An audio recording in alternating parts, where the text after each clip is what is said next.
But a rapid bus service isn't a done deal just yet. Our Phil Buck is live now in downtown St. Pete for us tonight. Phil, things got pretty heated, didn't they, today?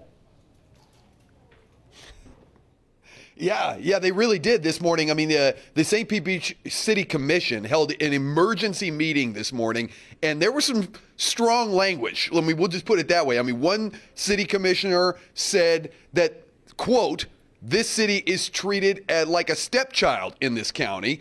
Another commissioner accused the St. Petersburg mayor, Rick Kreisman, of trying to strong-arm the city into submission, and also said he was arrogant for the way that he worded a letter that he sent to St. Pete Beach city officials yesterday.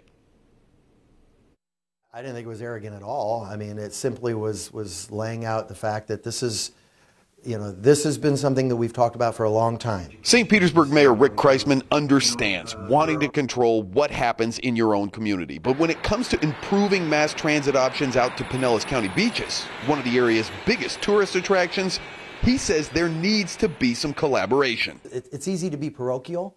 It's a lot harder to be regional, and it's time that we're regional. And St. Pete Beach needs to be a partner with everyone else. It's right for what we have. Getting people here is the main thing. Once we get them here, I think we can handle the rest. It's an absolute disgrace. The objection coming from St. Pete Beach city leaders is that they don't want the bigger buses clogging traffic along their already busy Gulf Boulevard. The proposed route would run all the way from the Don Cesar up Gulf Boulevard.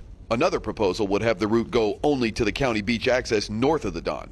But St. Pete Beach city leaders say they only want the buses to come onto the island, stop at 75th Street, then turn around and go back.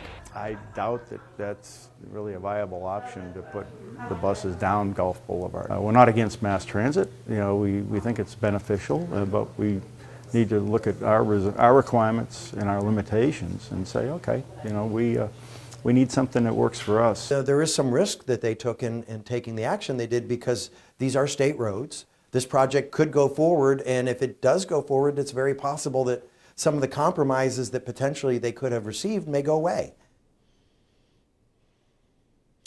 Now, we were wondering what was going to happen here at the St. Petersburg City Council meeting this afternoon.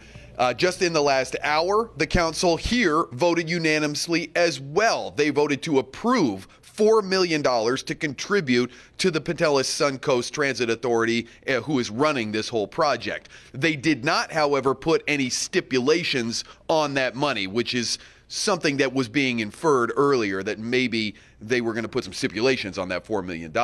Now, I spoke with the mayor of St. Pete Beach. He was here at the meeting. I spoke with him on his way out the door. I asked him, what happens next for you? And he says, we're going to go back to the table. We want to keep talking about this. We know that this is an issue, that we need mass transit out to the beach, but we are, he said, not going to stop fighting the notion that they don't want those buses rolling all the way down to the Don Cesar. This is not over, not by a long shot. Yeah, we'll have to wait and see what they figure out, Phil.